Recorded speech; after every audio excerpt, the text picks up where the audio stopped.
Oke, saya mulai dulu ya. Assalamualaikum warahmatullahi wabarakatuh. Waalaikumsalam warahmatullahi wabarakatuh. Oke, terima kasih karena sudah bersedia hadir dalam perkuliahan pengelolaan pembelajaran. Dalam hal ini untuk materinya yaitu prinsip-prinsip pembelajaran dan penerapannya di satuan pendidikan.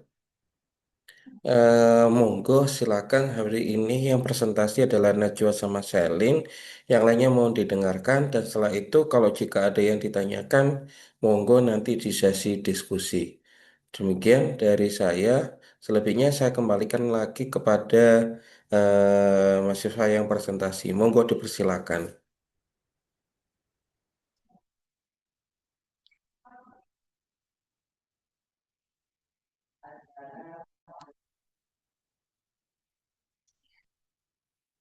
Baik, kami awali dulu.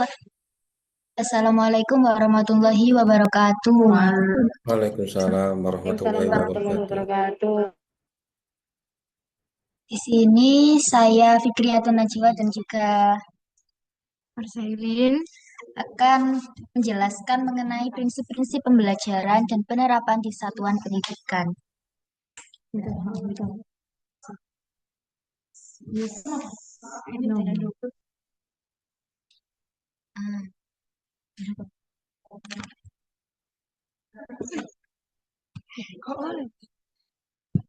Pengertian pembelajaran.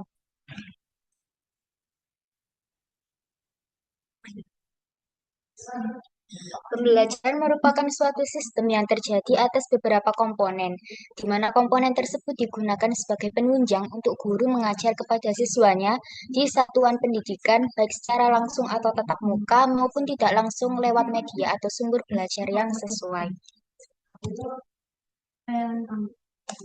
Pengertian prinsip-prinsip pembelajaran. Prinsip-prinsip pembelajaran menurut KBBI adalah asas atau kebenaran dasar yang menjadi pokok berpikir dan bertindak dalam proses menjadikan peserta didik belajar. Menurut Hasniyati tahun 2014, prinsip pembelajaran merupakan suatu usaha pendidik dalam menciptakan dan mengkondisikan proses pembelajaran agar berjalan dengan optimal. Prinsip-prinsip pembelajaran terdiri atas satu, perhatian dan motivasi.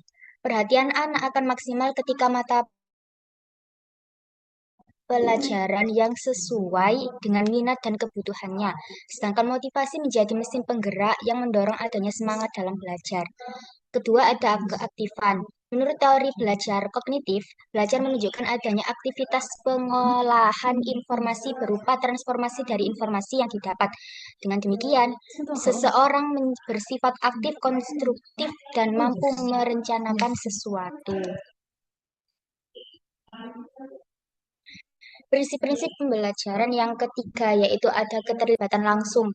Keterlibatan siswa dalam belajar atau eksperimen langsung memberikan peran penting berupa keterlibatan siswa dalam mengolah suatu emosi, kegiatan berpikir kritis, serta penghayatan yang terjadi ketika proses eksperimen berlangsung. Yang keempat yaitu pengulangan. Berdasarkan teori psikologi daya, mengatakan bahwa belajar adalah pemilihan daya yang ada pada diri manusia meliputi daya mengingat, mengamati, berpikir, dan lain-lain. Dari daya tersebut, ketika terjadi pengulangan pada materi yang sedang ditekuni, maka daya tersebut otomatis akan berkembang. Yang kelima yaitu tantangan. Ketika terjadi proses belajar dengan adanya tantangan, maka siswa mencoba untuk mencari cara mengatasi tantangan serta hambatan dalam proses belajar tersebut. Yang keenam ada penguatan. Penguatan merupakan upaya meningkatkan motivasi belajar siswa melalui respon positif seperti pujian atau hasil baik, sehingga siswa lebih semangat untuk belajar ke depannya. Yang ketujuh ada perbedaan individu.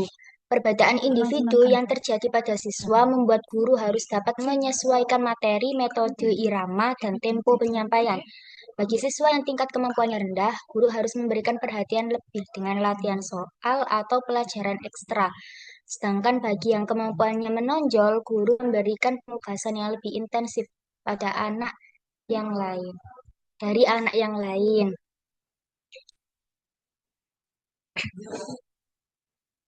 Prinsip pembelajaran oleh Gardner dan Adwi Suparman. Yang ke-1, menarik perhatian. Suatu hal yang dapat memunculkan minat siswa terhadap sesuatu yang baru, aneh, kontradiksi, atau kompleks. Yang kedua, menyampaikan tujuan pembelajaran. Beritahukan kemampuan yang harus dikuasai siswa setelah selesai mengikuti pelajaran. Yang ketiga, mengingatkan konsep atau prinsip yang telah dipelajari. Memberikan stimulus, rangsangan, ingatan tentang materi pembelajaran yang telah dipelajari sebelum ke materi baru. 4. Menyampaikan materi pelajaran. Menyampaikan materi-materi pembelajaran yang telah direncanakan. Yang kelima, memberikan bimbingan belajar. Memberikan pengarahan kepada siswa dalam proses atau alur berpikir.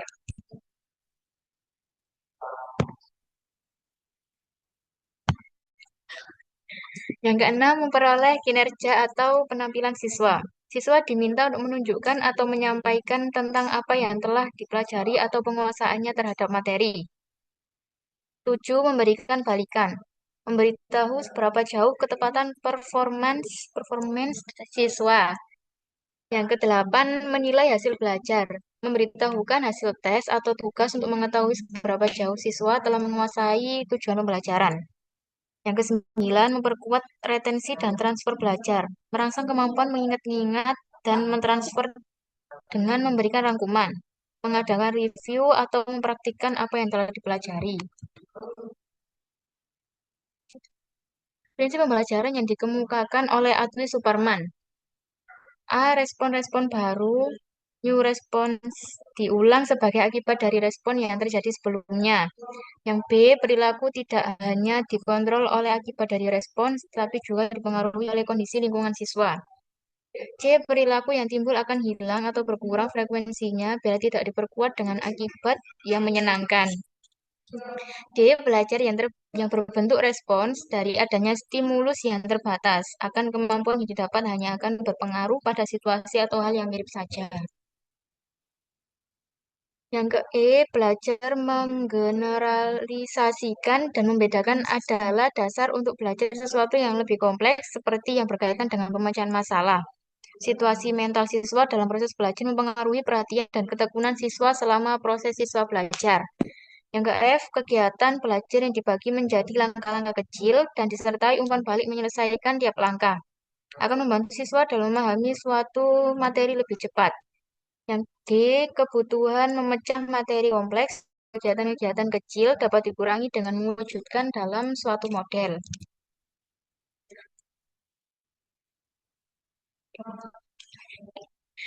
Yang ke H, keterampilan tingkat tinggi atau kompleks terbentuk dari keterampilan dasar yang lebih sederhana. I, belajar akan lebih cepat, efisien, dan menyenangkan bila siswa diberi informasi tentang kualitas penampilannya dan cara meningkatkannya. Yang ke C, perkembangan dan kecepatan belajar siswa sangat bervariasi. Ada yang maju dengan cepat, ada yang lebih lambat. K, dengan persiapan, siswa dapat mengembangkan kemampuan mengorganisasikan kegiatan belajarnya sendiri dan menimbulkan umpan balik bagi dirinya untuk membuat respons yang benar. Selanjutnya yaitu ada penerapan prinsip-prinsip pembelajaran di satuan pendidikan. 1. Perhatian dan motivasi.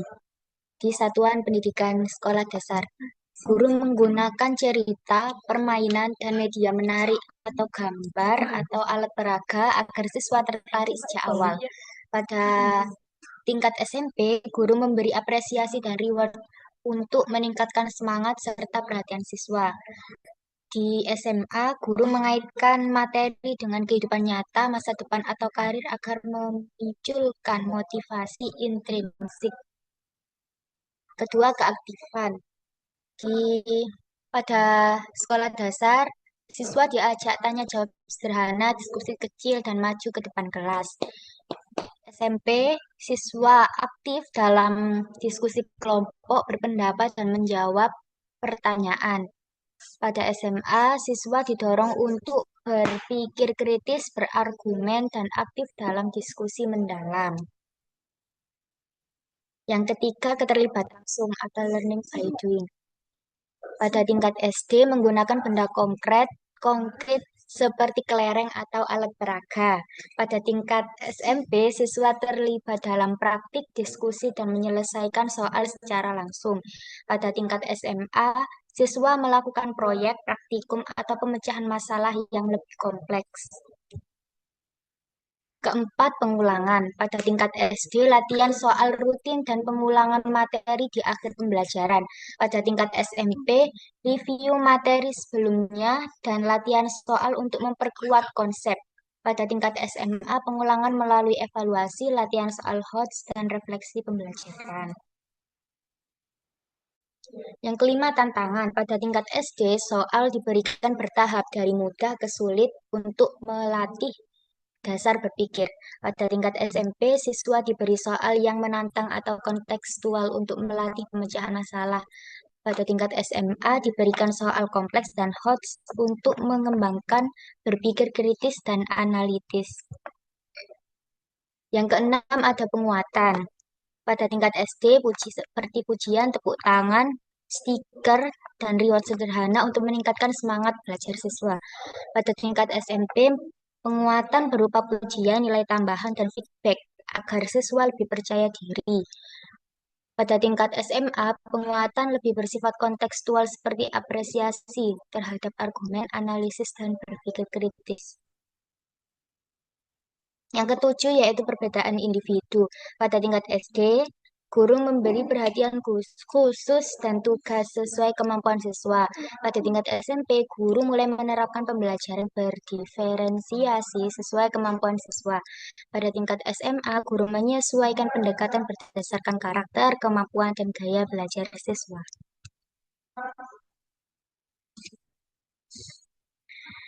Selanjutnya untuk studi kasus tingkat SMP.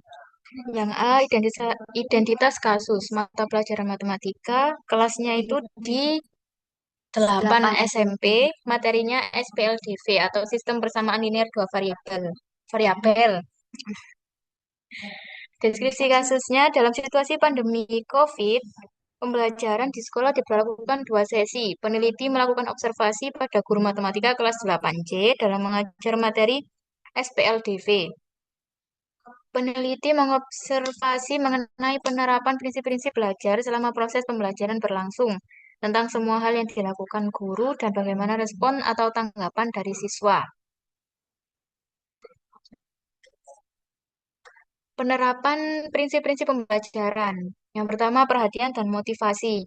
Cara menerapkannya, guru memulai pembelajaran dengan memberikan masalah kontekstual pada kehidupan sehari-hari agar siswa tertarik dan meningkatkan motivasi belajar. Analisis, motivasi, dan perhatian siswa penting untuk menjaga keterlibatan dalam pembelajaran matematika. Prinsip yang kedua, keaktifan. Penerapannya, guru menggunakan metode tanya-jawab dan diskusi kelompok sehingga siswa aktif memberikan pendapat dan menyelesaikan soal bersama.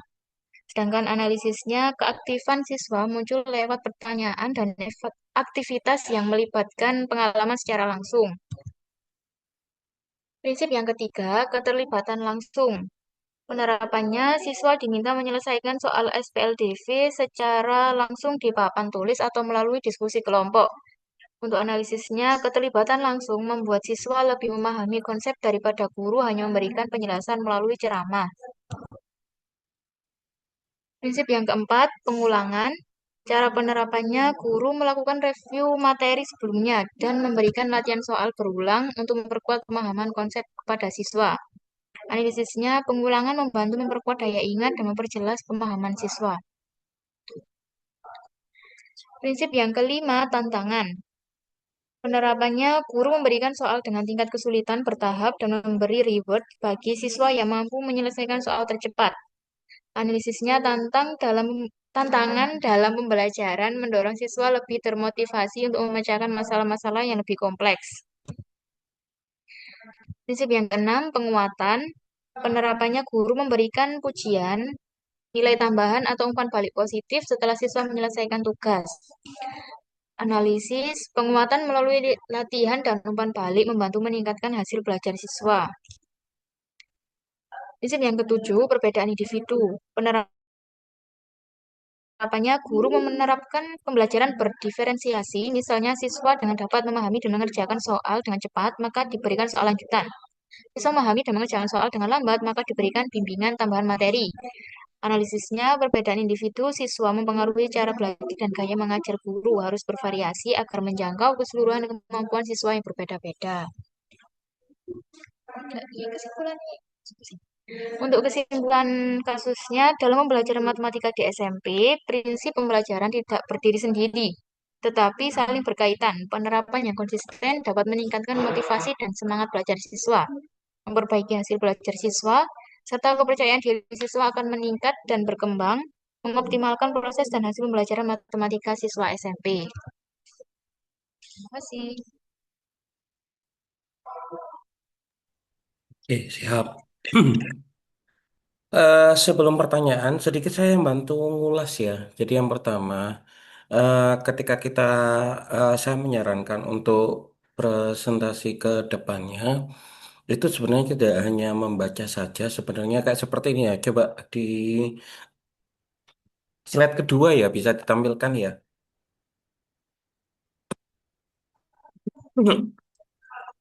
Slide kedua bisa ditampilkan. Bisa, Pak. Ya. Jadi Nah, harapan di sini adalah kita tidak hanya baca saja, coba kita sambil apa ya di aplikasi dalam kehidupan sehari-hari begitu bisa dikaitkan supaya nanti teman-temannya lebih paham. Sebelumnya ada enggak? Ini lah memang. iya, Pak. Ini slide pertama. Oke, selanjutnya yang prinsip-prinsip selanjutnya. Next, next. Oh ya ini nih. Oke, yang ini aja coba. Jadi gini, saya kasih contoh seperti ini. Prinsip-prinsip pembelajaran yang kelima adalah tantangan. Jadi ketika terjadi proses belajar, adanya tantangan itu, maka siswa mencoba, boleh kita baca, yang pertama kita baca, kemudian nanti kita kaitkan dalam kehidupan sehari-hari. Misalkan dalam proses belajar itu, setidaknya itu, apa ya, kalau kita ngajar itu tidak hanya langsung kita berikan materi, tapi coba kita berikan, apa namanya, hin-hin, ataukah kita coba berikan apa ya eh tantangan tantangan itu misalkan di dalam pembelajaran apa ya misal contohnya kalau saya ketika saya apa namanya ngajar di ini ngajar di logaritma. Nah, itu kan saya kaitkan dulu kan dengan apa namanya eksponen perpangkatan.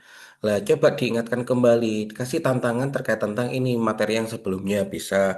Kemudian ataukah mungkin nanti ketika setelah pembelajaran di tengah itu kasih tantangan sehingga mereka itu bisa mencari cara sendiri seperti apa bisa baca, bisa diskusi dengan temannya, bisa cari dari internet dan lain sebagainya. Bahkan kalau sampai sekarang kan tantangan itu kan bisa diselesaikan dengan AI seperti itu. Kemudian penguatan itu seberapa penting sih begini. Ketika kita membelajarkan terutama untuk anak SD, penguatan itu sangat penting. Misalkan gini, ketika anak sudah mengerjakan bagus, itu bagus, begini, gini, gini, gini, kita kasih penguatan. Jadi penguatan positif seperti itu. Ya, kita kasih pujian, kita kasih apa reward, kita kasih misalkan yang maju, kita kasih bintang, yang ini mungkin kita kasih tambahan nilai. Itu kan salah satu penguatan. Seperti itu. Nah, penguatan itu contohnya saja kalau misalkan anak-anak kalau misalkan maju seperti itu ya mengerjakan kemudian kita berikan nilai tambahan itu pasti kan dia akan semangat belajarnya lagi seperti itu. Itu kalau kita menjelaskan terkait tentang penguatan maupun tantangan. Jadi saran saya itu ketika dalam menjelaskan kepada teman-temannya, memaparkan materi pada temannya, alangkah lebih baiknya saya sarankan itu juga tidak hanya membaca saja, boleh membaca kemudian nanti bisa ditambahkan dalam aplikasi dalam kehidupan sehari-hari itu. Tadi ada pengulangan. Kenapa kok ada pengulangan? Terutama di dalam matematika ya, adik-adik semuanya. Kalau ngajar, kita tanpa ada pengulangan, artinya begini. Misal, sampean ketika diajarkan matematika, kemudian dikasih soal yang baru, sangat baru, pasti bingung. Jadi, dikasih soal yang langsung penerapan rumus, pengulangan seperti itu atau C1 C2 tidak langsung ke analisis C4 tapi ke pengulangan penerapan seperti itu. Baru kalau mereka sudah paham baru kita ini ya. Kenapa? Karena namanya anak-anak itu daya ingatnya berbeda-beda itu. Daya pikirnya berbeda-beda seperti itu.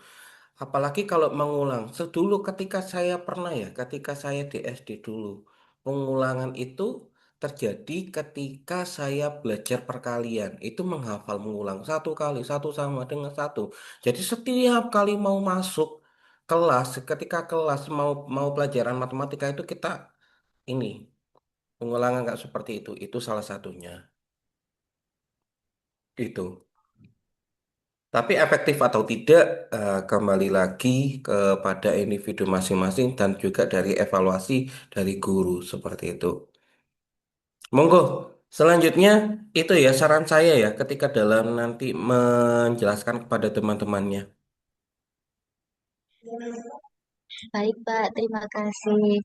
Monggo silakan kalau ada yang ditanyakan, dipersilakan.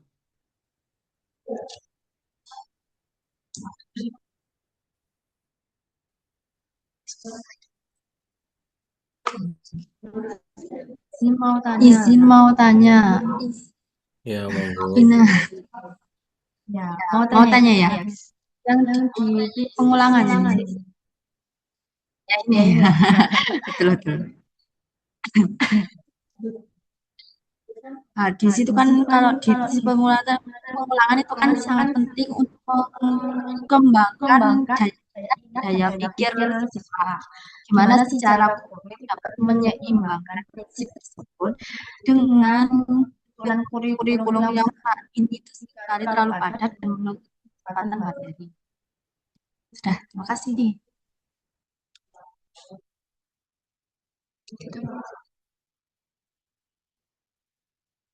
Baik, terima kasih untuk Mbak Ina pertanyaannya. Pertanyaannya kami tampung dulu. Kami tampung dulu. Monggo silakan ada yang bertanya.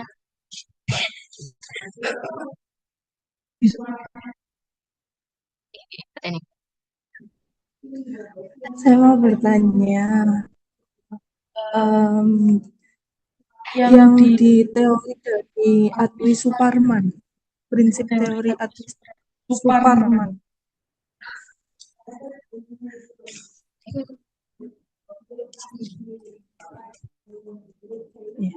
Nah, itu kan perilaku belajar itu dapat hilang tanpa adanya penguatan ya.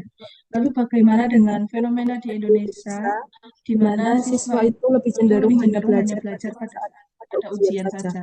Apakah hal tersebut itu menunjukkan bahwa sistem pembelajaran kita terlalu bergantung pada penguatan eksternal seperti nilai, yang itu bisa menyebabkan motivasi belajar siswa tidak tumbuh secara mandiri? Apa perlu diulangi?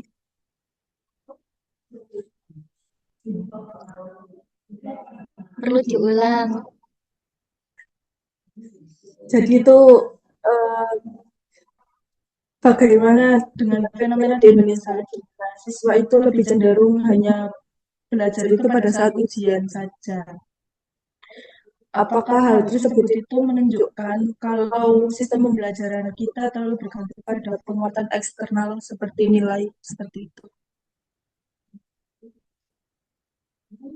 Baik, Mbak Nanda. Terima kasih.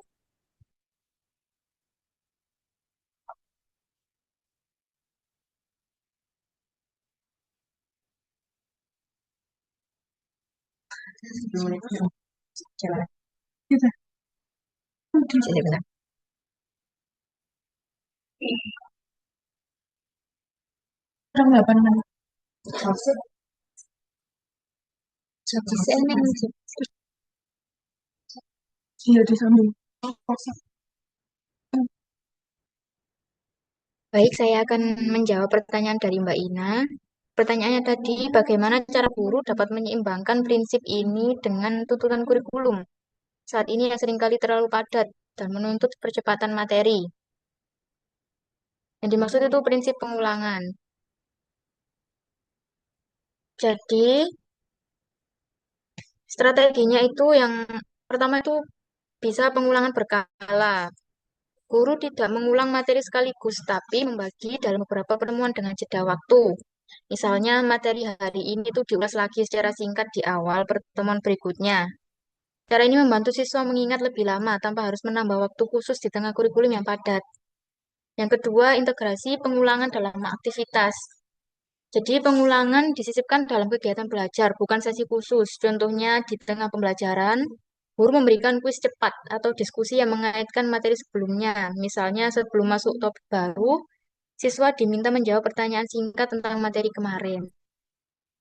Jadi seperti itu, Mbak Ina. Ya, berarti di sela-sela pembelajaran itu bisa kita sisipkan pengulangan tersebut. Ya, benar. Oke, baik. Terima kasih.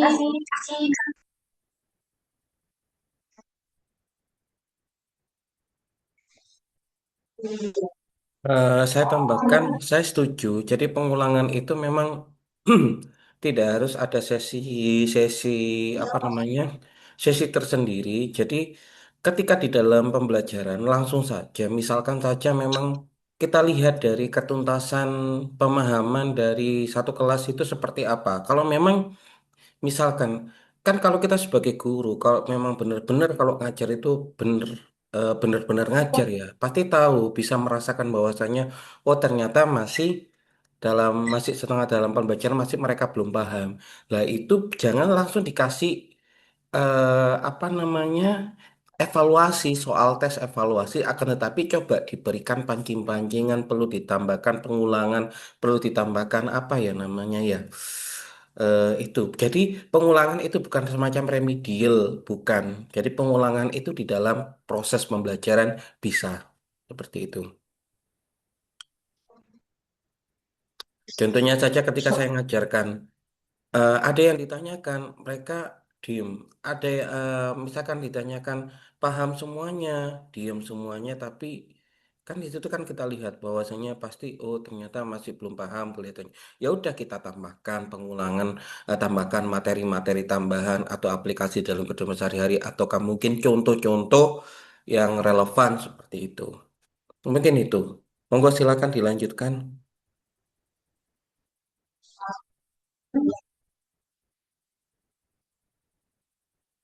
Baik, Pak. Selanjutnya, saya akan menjawab pertanyaan dari Mbak Nanda. Jika menurut teori dari Atwi Suparman, bahwa perilaku belajar itu dapat hilang tanpa adanya penguatan.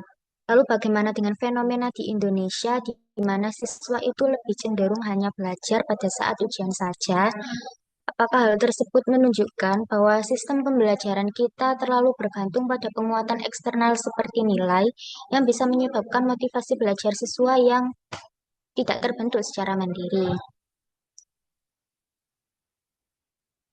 Fenomena di Indonesia di mana siswa itu lebih cenderung hanya belajar saat ujian, mendekati saat mendekati ujian itu memang sangatlah umum terjadi. Apakah hal tersebut menunjukkan bahwa sistem pembelajaran kita terlalu bergantung pada penguatan eksternal seperti nilai yang bisa menyebabkan motivasi belajar siswa tidak terbentuk secara mandiri? Kalau dilihat dari kondisi saat ini memang bahwasanya siswa cenderung belajar pada saat mendekati ujian dengan tujuan agar memperoleh nilai yang bagus, di mana nilai di sekolah itu juga dijadikan sebagai indikator keberhasilan suatu materi yang diajarkan oleh guru. Tidak hanya itu, banyak orang tua itu juga menjadikan nilai sebagai patokan bahwa siswa itu memang eh, bisa sebagai patokan keberhasilan siswa, padahal hal tersebut belum tentu jika tidak didampingi dengan motivasi belajar dari dalam diri siswa tersebut. Kalau untuk membangun motivasi belajar, itu menurut saya ada dua cara. Yang pertama itu menumbuhkan motivasi dari dalam diri. Siswa harus memiliki kesadaran bahwa seseorang yang berhasil tidak selalu dilihat dari seberapa besar nilai mereka. Nilai memang penting, akan tapi proses untuk menjadikan siswa itu berhasil adalah tekad dari dalam diri siswa itu sendiri. Jadi semisal walaupun misal ada lingkungan ya, di lingkungan pertemanan, misal di lingkungan punya lingkungan sekitar lah. Nah, itu kalau mereka di lingkungan itu mendukung untuk memotivasi siswa, akan tapi kalau pada dirinya sendiri itu tidak mau, berarti kan otomatis tidak bisa terlaksana. Jadi kuncinya itu ada di diri sendiri. Kemudian yang di lingkungan sekitar itu sendiri mendukung seperti lingkungan sekitar yang mendukung seperti keluarga itu juga bisa dijadikan sebagai motivasi belajar siswa. Keluarga dapat menjadi sebagai motivasi semangat belajar. Contohnya misal orang tuanya bekerja keras untuk membiayai sekolah. Nah, itu bisa dijadikan motivasi oleh siswa untuk semangat lebih giat belajar agar dapat merubah nasib orang tua dan khususnya dirinya sendiri. Kurang lebih seperti itu.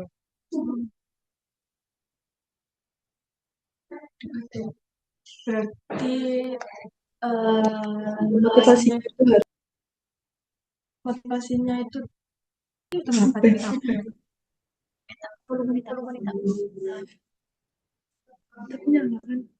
berarti motivasinya itu harus ada dari diri mereka sendiri ya.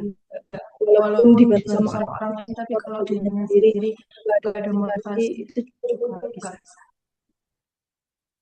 Iya, betul. Jadi tergantung apa ya dirinya sendiri juga. Walaupun orang lain, walaupun lingkungan semua memberikan motivasi yang positif untuk siswa tersebut, akan tapi kalau siswa tersebut tidak mau melakukan ya itu percuma. Jadi penting akan kesadaran dirinya sendiri.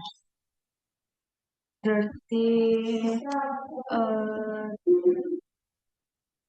sistem pembelajaran kita itu apa bergantung apa enggak kan ya, menurut Pak Najwa?